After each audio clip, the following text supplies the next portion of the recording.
Hello, everyone, and welcome to this week's episode of Western Conference Wednesday. Today, we are here to talk about the biggest questions surrounding the teams in the Central Division and who might be taking steps forward and who might be taking some steps back. You're Locked On NHL, your daily podcast on the National Hockey League. Part of the Locked On Podcast Network, your team every day.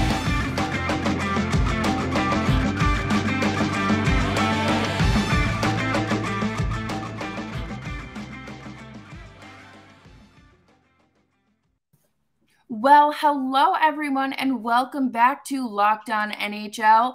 Today is Western Conference Wednesday with your usual partners in crime here. I'm Jess Bell of Locked On Calgary Flames, and we have Brett Holden of Locked On Oilers here for you today. How are you, Brett? I'm not too bad. It's been a nice couple of weeks here in Edmonton. It's the weather helps with the attitude. That's the biggest thing. How about you? Yeah, I don't want to say it's starting to cool down in upstate New York, but it's definitely like you're starting to see a little bit of fall, and it's kind of nice. But then you're also reminded of how awful the winters are. So, we're just kind of taking in this last week of August and just going to roll into the fall, all the pumpkin spice, cinnamon, apple, you name it. I'm here for it. But all the warm flavors. Exactly. Just like those comfort, like cozy foods. I'm ready. Ready for all the crock pot meals and for hockey to be back, honestly. Naturally. But I figured today we could follow up with what we did last week with the Pacific Division's biggest questions. But instead, we will have the Central. Yeah, the Central Division is a little bit of an up-in-the-air type division, or maybe not necessarily up-in-the-air division, but it's definitely different from the Pacific, like you mentioned before we came on. The Pacific Division was the up-in-the-air division where you're just like, oh, anything can happen. Here's this, that, and the other thing. And then you see the Central Division, you're like, cool. Sounds good. They obviously have the reigning Stanley Cup champions, some very strong teams, some interesting additions. But let's start off at the bottom from last year with the Arizona Coyotes. Jess, what is your biggest question going into next season for the Arizona Coyotes? How are they going to respond to all the noise around the team? I think it's so hard to focus on their actual hockey when they are playing in a college arena. And whether you think it's super cool that they're doing this or it's horrible for the game, we need to realize that this could impact their season and how they play on the ice and how they respond to all the media attention. And I feel like that's all that I could think of with them right now.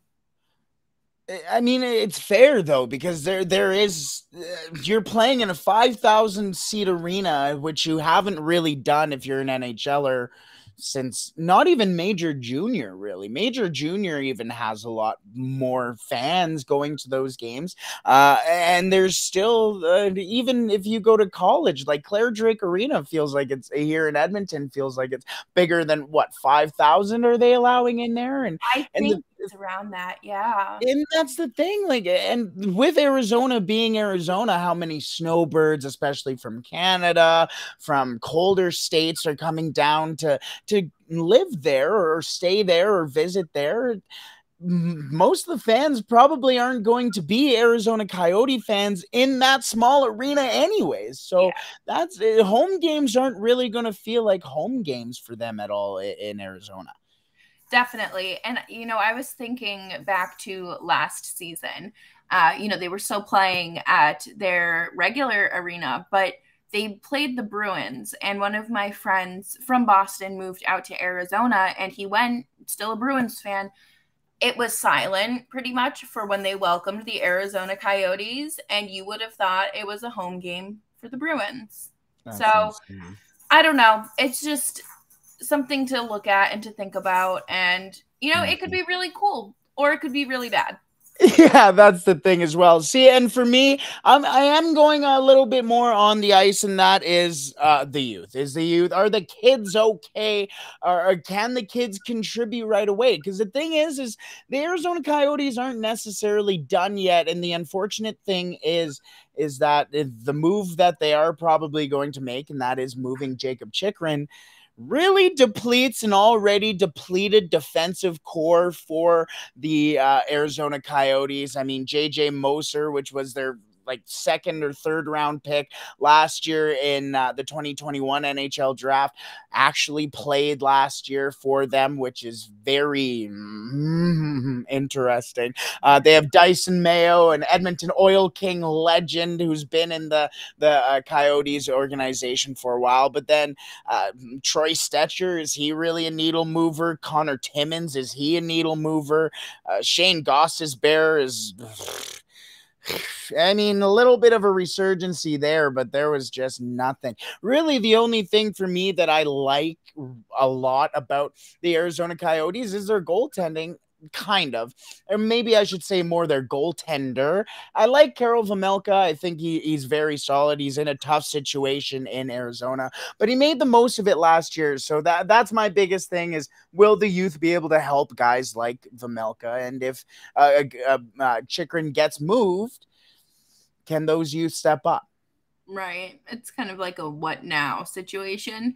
And I feel like the trade rumors around Chikrin have been all of last season, a little bit towards the end of the shortened season as well. So I wonder what the holdup is. I don't know. Is it potentially because of the next team that we're going to go into? And I'm going to say the Chicago Blackhawks. Do they potentially have a piece that may be on the move pretty soon and may be hiding or holding some things up? That's a little bit of a tease for my thing, but we'll move on to the Chicago Blackhawks here. Who or what do you think is the biggest question for the Blackhawks next year?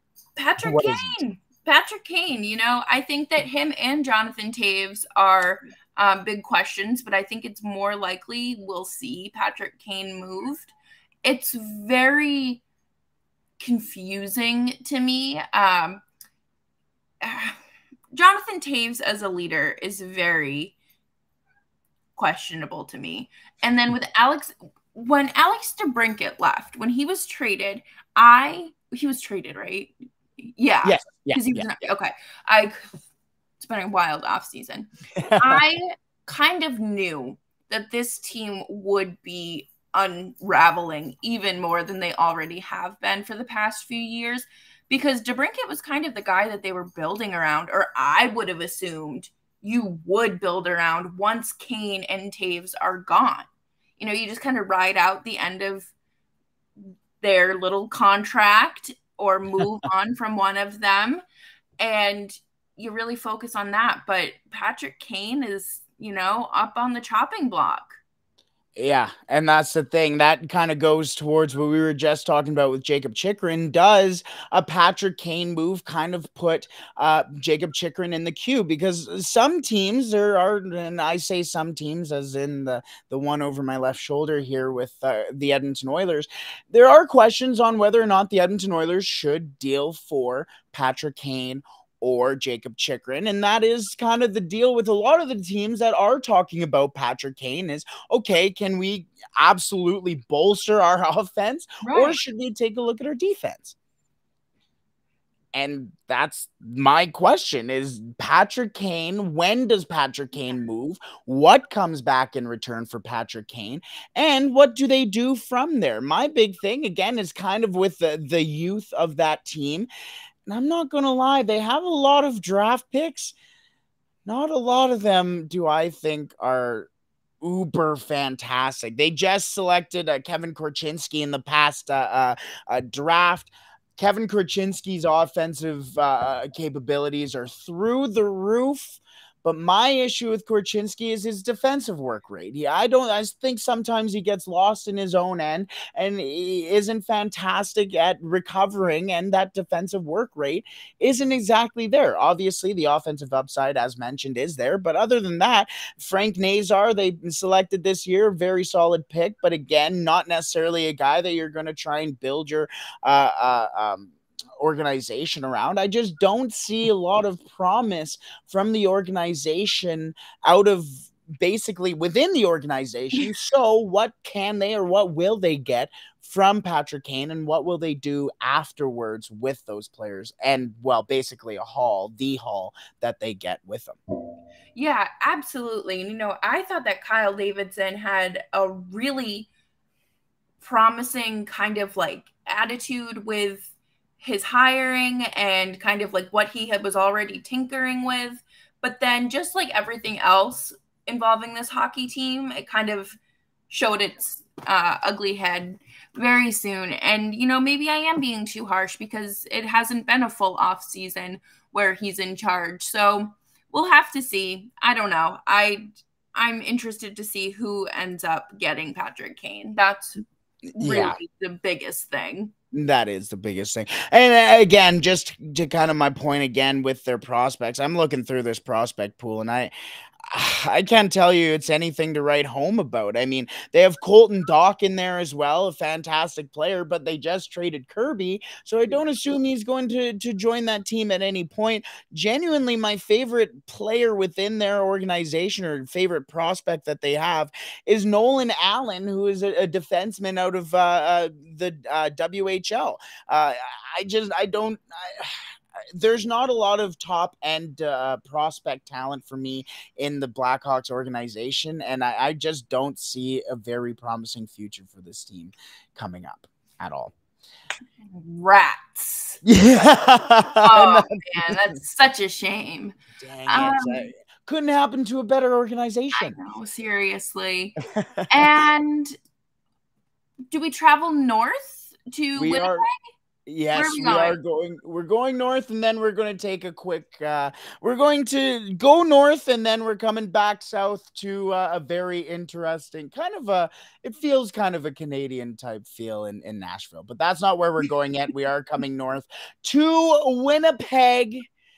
And boy, there are a lot of questions in Winnipeg this year. They fired their head coach. They have a new coach. At the end of last season, Mark Scheifele went, I'm going to have to see what's going on in the organization before I make my decision. And for me, I'm sorry, I'm going to go first here because I accidentally led into it too perfectly. But for me, the question is the new regime, because like Mark Scheifele said before, or at the end of last season, before the offseason, really the playoffs started, he sat there and went, well, I'm going to have to talk to my agent and talk to the organization and see what the next step is from here. And that's a guy who's a leader. I mean, they lost Andrew Kopp. Connor Hellebuck is a shell of what he used to be. And I mean, Connor Hellebuck is trying his darndest with that Winnipeg Jets team in general, but they have the new coach. The new regime is going to be very interesting there. It's a matter of, there's a lot of good teams in this division and teams that are better than Winnipeg. It'll be a matter of if the coach can really get that team around him, get that locker room again together, and really step out there and show the product that they have in the locker room onto the ice. Yeah, absolutely. And in my notes, I have like every team written down, and I just have a bunch of question marks next to Winnipeg because I don't know what the state of this organization is. I am very confused because you have, Paul Stastny, he left. Yep. Andrew Kopp, like you said, Connor Hellebuck is not who he used to be.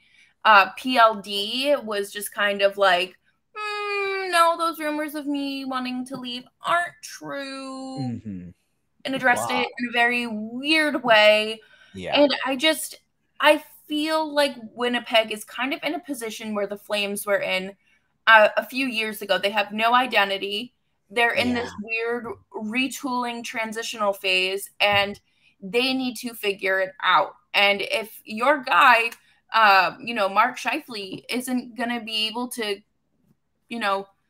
buck up and want to stick it out, what do you do? Because Mark Scheifele is one of the best players on that team. And I remember not so long ago, the Winnipeg Jets terrified me. They were this big, bad, scary team that their defense was good. Their forwards were just phenomenal. And now the fall from grace has been very strange. The depth isn't there anymore for Winnipeg. I'm looking again at their roster, and you have, like mentioned, Scheifele, Pierre-Luc Dubois, who we mentioned, but is only there half mentally. He doesn't want to be there. Let's be real. Blake Wheeler he was born in 1986. I'm born in 1996. So the guy is 35 years old. So he's not necessarily, actually, in fact, his birthday is next week. So happy birthday to Blake Wheeler. But Blake Wheeler is there. Kyle Connor. And then after that, it just goes. There's Mason Apple. Sorry? Did you mention Nikolai Ehlers? Yeah, there we go. Nick Ehlers. That was the one that I was looking for. Nick Ehlers as well. So and there you go. So that's basically a line. Yeah. And then what? I mean, Cole Perfetti, a very solid rookie. He's very good, but is a guy who hasn't really been able to figure it out yet. He's been up and down between Winnipeg and Manitoba and hasn't really been able, which is, yes, the exact same place. I realize that. But has been up and down within the levels there and hasn't been able to figure it out there. Other than that, Christian Vesalainen, the same kind of deal with him there.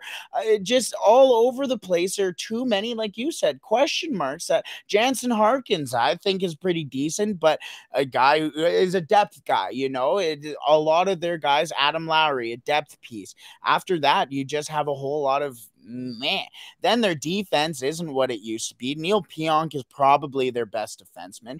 Ville Heinola hasn't been able to figure it out. Logan Stanley, I cannot stand. He's 6'7", 228 pounds, and acts like the softest tough guy in the league. Nate Schmidt is getting older. He's not necessarily there anymore. I forgot. Sorry, you were saying about Nate Schmidt. Yeah, I forgot he was in Winnipeg. Yeah, right. Yeah, exactly. But that's the thing. Like, so many people get lost within this system that maybe this new coach can figure it out. But that is the question. We shall move on to Nashville in just a second, because Nashville, what a city that is. But we will move into them in just a second. But first, I want to tell you about our partners over at BetOnline. BetOnline.net is the fastest and easiest way to check in on all your betting needs. Find all your favorite sports and events from the #1 online source for odds, lines, and games. Find reviews and news for every league, including Major League Baseball, NFL, NBA, NHL, combat sports, esports, even golf. Again, I don't know why golf is the even one there when esports is the one before it, but no hate to esports, because that is an amazing business. But I feel like golf, you could throw more lines on golf than esports. I could have assumed, but shows how much I know about throwing money out there. Yeah, exactly. BetOnline continues to be the top online resource for all your sports wagering information. From live in-game betting, scores, and podcasts, they have you covered. Head to BetOnline today or use your mobile device to learn more about the action happening today. BetOnline, where the game starts. Where we are going to continue is beautiful Tennessee, baby. I haven't been to Nashville, but I heard it's pretty nice. I love it. I've been 3 or 4 times. I have always wanted to move there. And then there's just this mass exodus from California. And now everyone's moving to Nashville. I'm just I guess I'm not doing that. But that's okay, because they still have a fun hockey team. The vibes are immaculate in Nashville, and they have really good food. So yeah. Oh yeah. Nashville. That's the thing. I'm a full Nashville, Tennessee honey chicken guy, but either way. Hot chicken too. Oh my God. We could do a whole episode on that. Yeah. But anyway, we're here for hockey, not food. The hockey teams.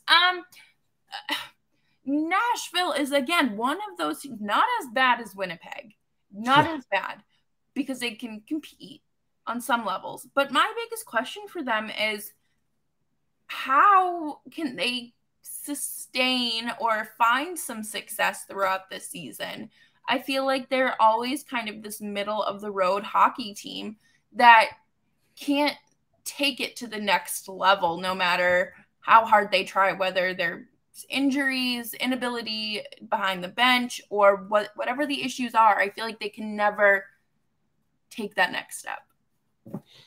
Yeah, I completely agree. And for me, the reason why they can't take that next step is because they don't have a star on that hockey team or in that organization. Their most impressive or most offensive player is Philip Forsberg, which I love Philip Forsberg. I think he's a fantastic hockey player.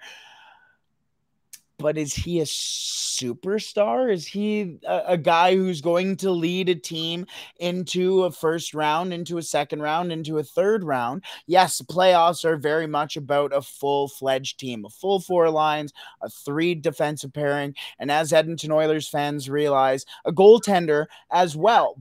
But and obviously the Nashville Predators have had a long history of goaltenders. They have the next young great Finnish goaltender in UC Saros as well. So that's not an issue. So what is? The defensive core has always been very good in Nashville. They've always had a very good defensive mindset.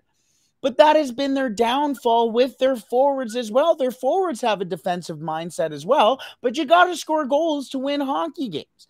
And then on top of it, who are you going to put out there for the power play?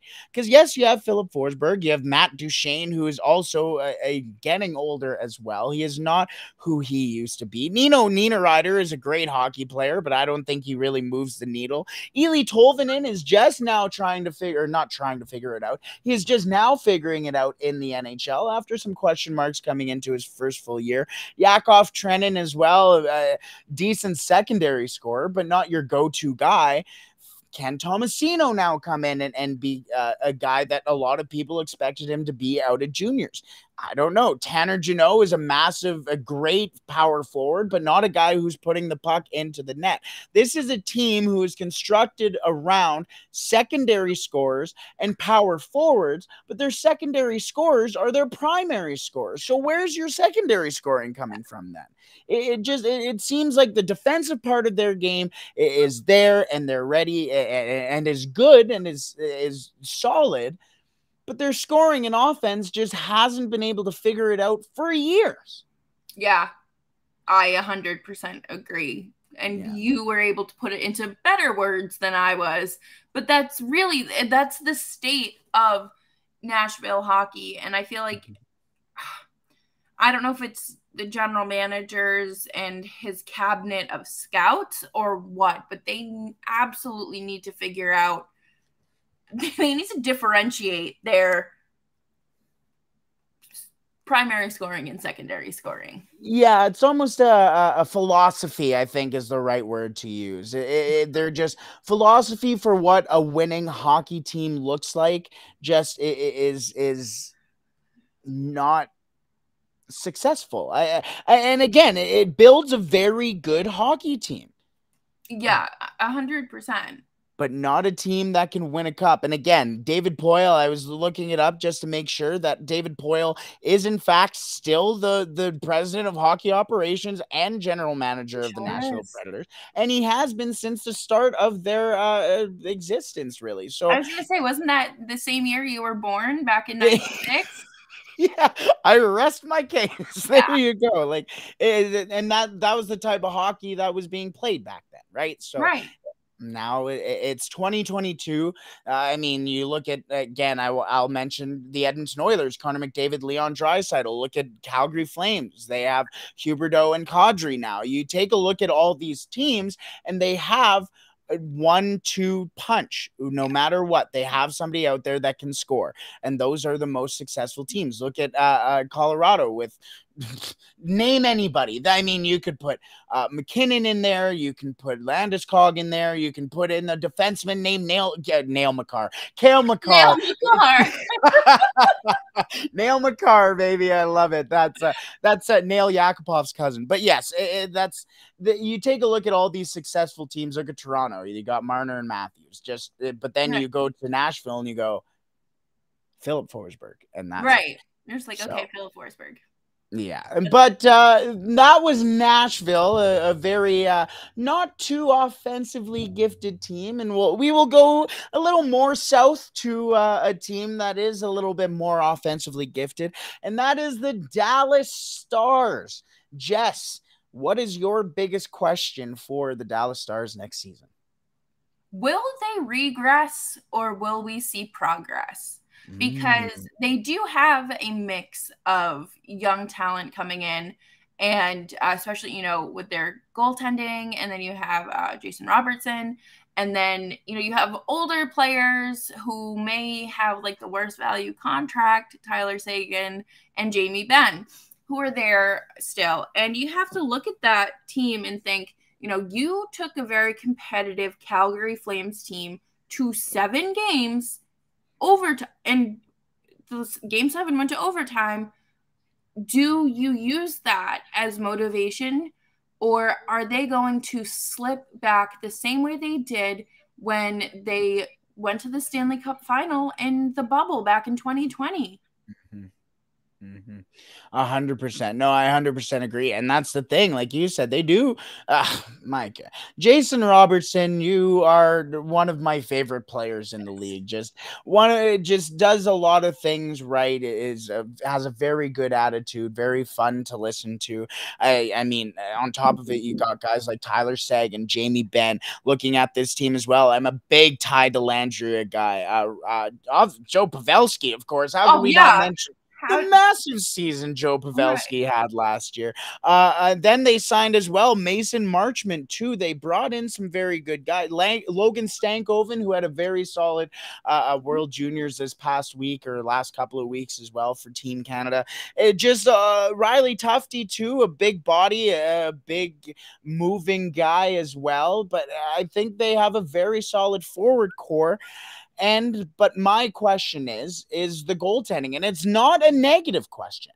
My question of the goaltending is, can Jake Ottinger become the guy in Dallas? Because he really proved himself in that playoff series against the Calgary Flames. Me sick.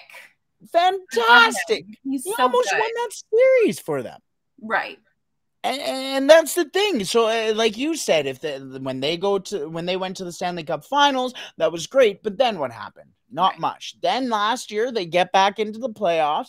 They play a fantastic team in Calgary, take them to 7, overtime in Game 7, and their goaltender was the reason why. So, can he ride that wave? Because how many times have we seen goaltenders have a fantastic playoffs, a fantastic run, then all of a sudden just go... all of a sudden they're gone, right? Yeah. I don't necessarily want to say Cam Ward was that type of goaltender, but take a look at what Cam Ward did his year. They won the Stanley Cup as well. Was the man in the NHL and was a little bit for a couple seasons after, and then just became a backup goaltender, right? So I just want to see Jake. That's the thing. You never know. And my hope is that Ben Bishop just is able to mentor this monster that they have in net now, because I feel like that's so important. And we saw it with Pekka Rinne in Nashville with Husso, Soros. Sorry, I'm looking at my screen reading. Yeah. You're right though. You see Soros. Yeah, you see Soros. There we go. And and how they were able to mentor and learn from one of the greatest goaltenders in my opinion. And then you have Ben Bishop, I hated playing him. I hated playing against Dallas because there's just a brick wall in net. And that's the kind of presence you're seeing with Jake Ottinger, or at least what you saw through the playoffs. And I want to see these two forces combine and just blossom into a fantastic goaltender. Unfortunately, Ben Bishop retired because of his injuries, but he should still be close to the organization. Yeah, that's what I mean. Like coming in as a mentor coach, not him like putting on the, Yeah, I wanted to make sure, because I'm sure people were like, he retired. And I understood what you were saying, because they do have Scott Wedgwood is a veteran goaltender as well who can be there, but he's not Ben Bishop. He's not who Ben Bishop was, and Ben Bishop, I remember numerous times around the league, was considered one of the top goaltenders sometimes, and was in the conversation as well, and is a fantastic mentor. Like you said, it's going to be, and a big thing too is whether or not he will not listen, but sometimes you get guys who think they're too good for guys like that, and it ends up being their downfall. I love that. I think Ben Bishop should be there with him and showing him the ropes and showing him what it's like being a professional goaltender and showing him what it's like being the guy in an organization, because that's what guys need. They need somebody to show them what it takes, and especially in an organization where your backup goaltender is Scott Wedgwood and your third string goaltender is a dude by the name of Adam Scheel, which I have never heard of, but you need somebody like that. Absolutely. I love that. Yeah, I completely agree with you. And I just, good luck to them. I don't like rooting against the Stars. Like, I don't actively root for them, but they're always like, there's something about their organization. Just, I think it's because it's like a non-traditional hockey market where I'm just like, please succeed. Yeah, I remember playing against them in like the video games when I was younger, and back then too, the Edmonton Oilers and the Dallas Stars were like rivals too. Yeah. So I was never allowed to like them, but I was a big Marty Turco guy, so I feel that Marty Turco and Mike Modano were a couple of my favorite players growing up, and I probably shouldn't admit that. But either way, that was Dallas. Let's move into St. Louis, and then we got the top two after that. But let's move into St. Louis. Jess, what is your biggest question for the St. Louis Blues? Jordan Binnington. Yeah. I just Binnington, gosh, hold up and perform and sustain a level of success that his former goaltender, UC Sar. No, again, I just did it again. Husso. There it was. Yeah. Oh my gosh, guys, I'm so sorry. I swear we're like not recording at 2 a.m. either. It's 3:30 in the afternoon, and my brain is just not working. But Binnington signed this massive contract after the Stanley Cup, and everyone knew that St. Louis was putting all of their eggs in one basket. St. Louis is still a good team. They've had some losses this offseason, but I would still consider them a good team. But it's up to Binnington if he can perform and sustain a level of solid goaltending. 100%. And that was I was going to use Binnington as well as one of my examples for Jake Ottinger, because another guy who saw success in the playoffs, saw success down the stretch.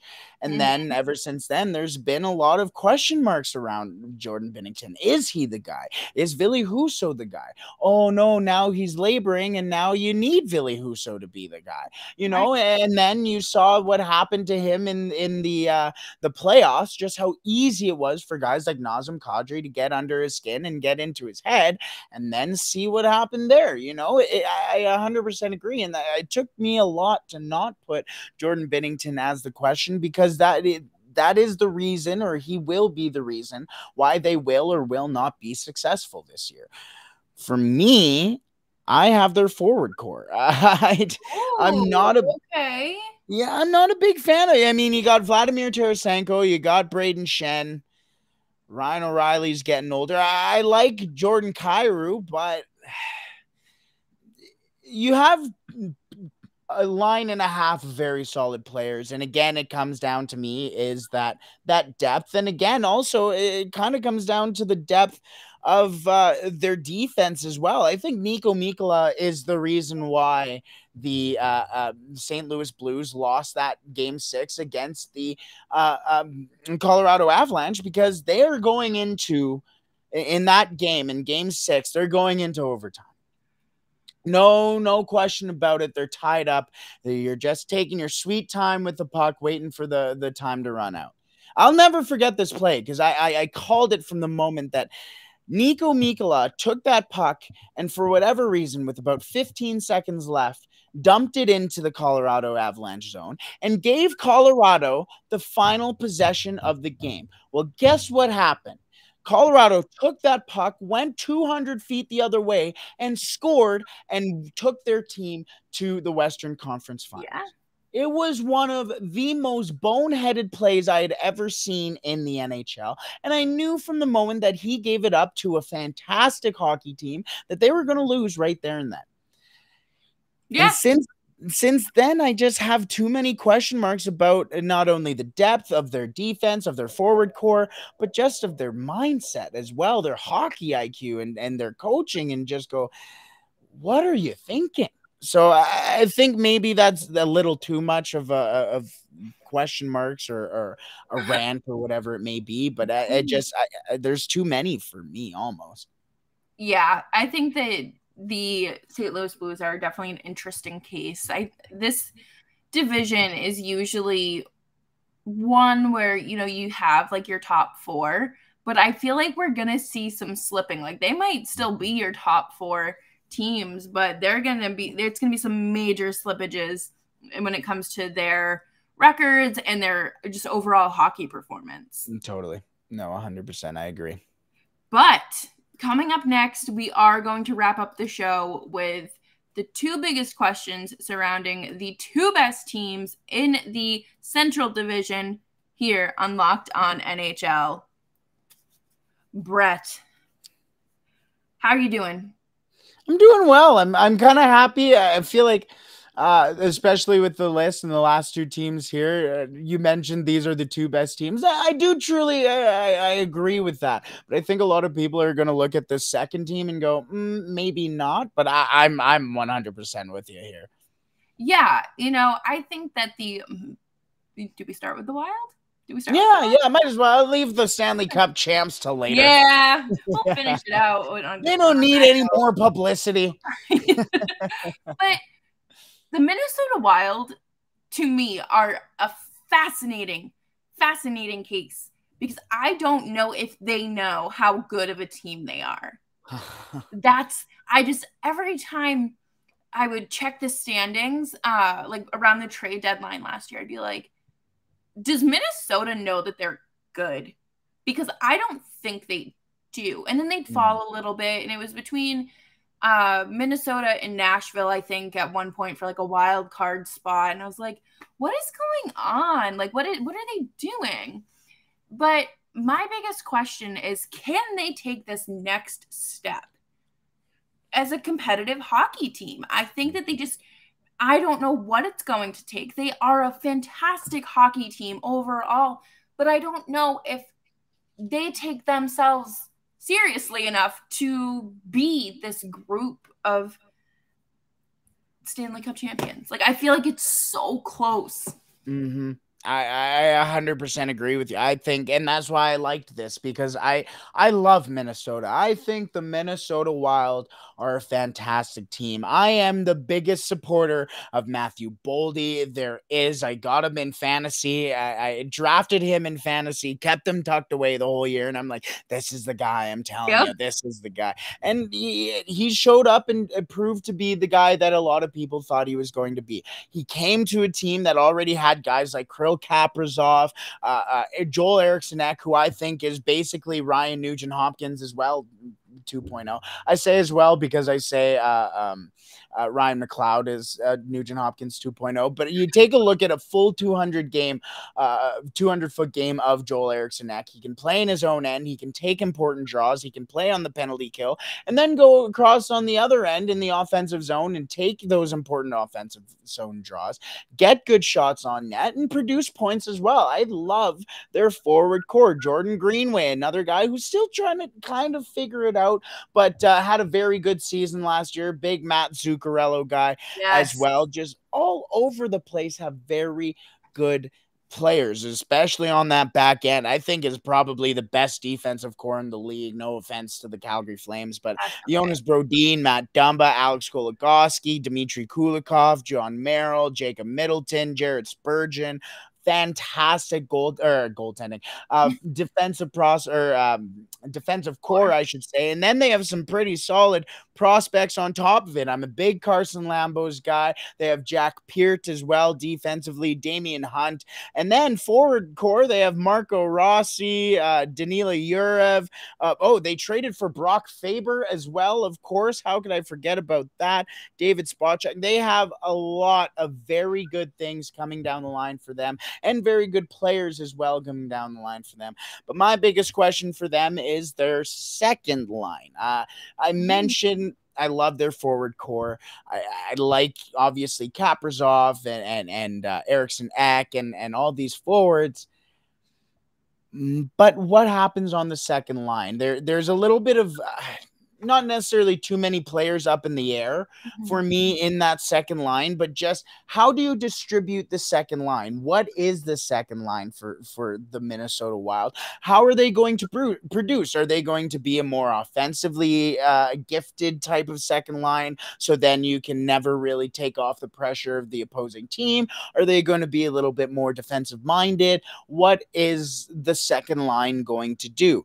That is my biggest question, because yes, you take a look at these players, as I mentioned, the Boldies, the Eriksson X, the Greenways, all those. And then you also have guys like Ryan Hartman, Tyson Jost, Marcus Foligno as well. So it's almost that you have very good players. It's just a matter of, maybe just the question in general is more is, what is your lines for the Minnesota Wild? Because if you can really figure out those lines, they are going to be a scary team. Absolutely. I 200% agree there. And I think that, with Marcus Foligno getting a little too physical last year, hopefully he reins it back in and doesn't cost his team, kind of a key player when it comes to his presence on the ice, and does not let the temper get the best of him. But did you not love the Superman punch attempt? I like that. I liked it, but I don't. No, I agree. You got to keep your head on your shoulders. You really do. But speaking of teams who are able to keep their head on their shoulders, I mean, maybe not so much after their Stanley Cup parade. And that's not exactly because of anything to their fault. It may have been alcohol induced. But that is the Colorado Avalanche, the reigning Stanley Cup champions. What a run it was for the Colorado Avalanche. Lost some pretty key players, though, from that team. So, Jess, what is your biggest question heading into next season for the reigning Stanley Cup champions, the Colorado Avalanche? Are they going to be splitting the goaltending? Every other game, sort of, because they did sign Georgiev. They traded for him. With Darcy Kemper, I just blanked horribly, leaving in free agency. Are they going to do something like that? Or I don't know. I don't know what their goaltending situation is going to be. I think that it was a fantastic run for the pair in the postseason, and Francouz stepping up when he had to and when he needed to. And losing Kadri is not going to be easy either. That's an 80-point player right there that you're losing. So are they going to, I think the Stanley Cup hangover is always a question, but how are they going to make these adjustments after such a successful year? 100%. Those are my two questions as well. Is the goaltending, obviously, like you said, they lost Darcy Kemper, who did take them on the biggest or bigger run on the in the cup run. I mean, obviously Francouz played mostly against the Oilers and then kind of flip-flop between Francouz and Kemper in the Stanley Cup final, whoever was feeling better, really, to be honest with you. And so you see that. You see whether or not Georgiev didn't have a fantastic season last year. Will it be a platoon? Do they trust Francouz? All the reports I've heard from Colorado have said that he must be the guy. But is he the guy? Like, yes, you just kind of won a cup with him, or not kind of. You did just win a cup with him, but he wasn't necessarily the guy in that run. When he stepped into games, he was very important and did what he needed to. But now, can he be the guy for a Stanley Cup winning team? I'm not 100% sure on that. And then, yes, again, on the other side is Nazem Kadri. You do lose a massive point getter on your team. Yes, you have guys on your team like Mikko Rantanen, Nathan McKinnon, Gabriel Landeskog. Let me know if you ever heard of these guys who can stand up and produce points. But it's always nice to have Nazem Kadri, you know. It's always nice to have somebody who can also do it along with those guys. And now you kind of lose that. You're not sure if somebody can step up. I mean, I'm a big Alex Newhook guy, but he's not a top 6 guy. There's not a lot of offensive, not a lot of, but there who can step up for Nazem Kadri in the place of Nazem Kadri. Who knows? Right. And I just thought about this, but Kadri was one of the guys that, you know, you could get a physical aspect out of him. Mm-hmm. And you got that. But you don't want to see your top guys getting too physical and facing injuries. Like, you don't have a little bit of leeway right now. So it'll be interesting to see how that kind of rolls out and what we get from them. I'm really interested, not to just, you know, obviously see how they follow up their success, but just to see the changes that they make to make it a hopefully another good hockey team. Yeah, no, exactly. Interesting little thing here. I was looking at their prospects to see who could potentially top end prospects, who could potentially step up into not necessarily a Kadri role, but kind of help out in that. Shane Bowers, maybe. I don't think he's a top 6 guy. He'll be a bottom 6 guy. But an interesting note here is that they have a guy in their organization who's currently at the University of Massachusetts. He's from Calgary, Alberta, played for the Brooks Bandits. And no, I'm not talking about Cale Makar. I'm talking about Taylor Makar. They have Taylor Makar. Right. Yeah, Cale's little brother here. So he's in their organization as well. So just maybe a little interesting. Selected in the 7th round, 220th overall. So nothing too exciting, but I just I thought that was an interesting little deal. I mean, I love Cale Makar. I'm a big Cale Makar guy. I know he killed the Edmonton Oilers, and that's fine. I remember Cale Makar in the AJHL alone, and then when I saw him going to Colorado, I knew immediately that guy was going. And so many people now, they're like, oh, I knew as soon as I saw Cale Makar, he was going to be something special. But you can just tell by the way he carries himself, even from a young age, that he was going to be special. And I'm so excited to see what he does for an encore in the upcoming seasons from what he did this year. Yeah, I love it. And I love that he went to a school in my home state, and they have the best dining of all colleges apparently in the area. Oh, really? I guess they have like really fancy dining halls and everything. I don't know. I've only been to the campus once, and it was for a concert, so I didn't even like try to look at anything. Was it a good concert? Yeah, I saw Kelsey Ballerini. Oh, kind of rings a bell. So fair enough. That's it for the Central Division. And I think I still have some more questions for this division. Especially, you know, I wonder if Phil Kessel signs in this division. Could he be a guy for Colorado? Ooh, maybe. And that's the thing. How does he then affect that team? Does he go to a team like Nashville. And then, like, my question was that scoring. Well, then there you go. There's your top end scoring, right? So, you know, there are a lot of interesting names out there that can still sign. Obviously, Phil Kessel. I'm a big Evan Rodriguez guy as well.